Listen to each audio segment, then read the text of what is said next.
नमस्कार मित्रांनो, अनेक लाभार्थ्यांचे प्रश्न येत होते.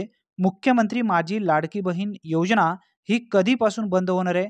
खरंच या योजनेअंतर्गत कायमस्वरूपी पैसे मिळणार आहे का?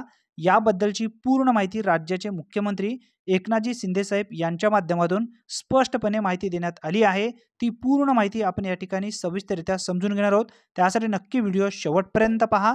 तत्पूर्वी चॅनलवरती पहिल्यांदाच आला असाल तर चॅनलला सबस्क्राईब करून बेल नोटिफिकेशनला क्लिक करून ठेवा. म्हणजे अशाच पद्धतीचे अपडेट तुम्हाला सर्वप्रथम मिळत जाईल.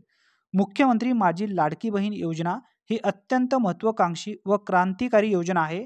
ही योजना लाडक्या बहिणीसाठी कायमस्वरूपी सुरू राहणार आहे. या आर्थिक वर्षात योजनेसाठी 35,000 कोटी रुपयांची तरतूद करण्यात आली आहे.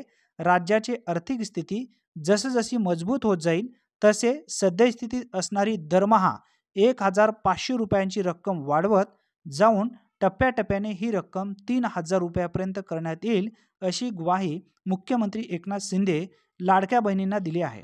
आता या ठिकाणी समजून घ्या, ही योजना बंद होणार आहे का? राज्याचे मुख्यमंत्री एकनाथजी शिंदे साहेब यांच्या माध्यमातून स्पष्टपणे माहिती देण्यात आली आहे की ही योजना कायमस्वरूपी चालू राहणार आहे. ही योजना बंद होणार नाही. जे काही प्रश्न येत असतील किंवा तुमच्या गावामध्ये तुम्हाला कोणी सांगत असेल तर या ठिकाणी तुम्ही समजून घ्यायला पाहिजे. ज्या महिलांच्या खात्यावरती पैसे आलेले नाही आहेत, अशा महिलांच्या खात्यावरती सुद्धा हे पैसे लवकरच येणार आहेत. 31 जुलैपर्यंत ज्या महिलांचे अर्ज मंजूर झालेले आहेत, अशा महिलांच्या खात्यावरती हे पैसे आलेले आहेत. 1 ऑगस्ट नंतर ज्या महिलांचे अर्ज मंजूर झालेले आहेत, अशा महिलांच्या खात्यावरती येणाऱ्या महिन्यामध्ये म्हणजे पुढच्या महिन्यामध्ये 4,500 रुपये जमा होणार आहेत. ज्यांचे 31 जुलैच्या रोजी अर्ज मंजूर झालेले आहेत, ज्यांना 3,000 रुपये मिळालेले आहेत, अशा महिलांना सुद्धा परत पुढच्या महिन्यामध्ये 1,500 रुपये त्यांच्या खात्यावरती जमा होणार आहेत. याबद्दलची माहिती जेव्हा मिळेल तेव्हा नक्की आपल्या चॅनलवरती आपण अपडेट घेऊया. धन्यवाद.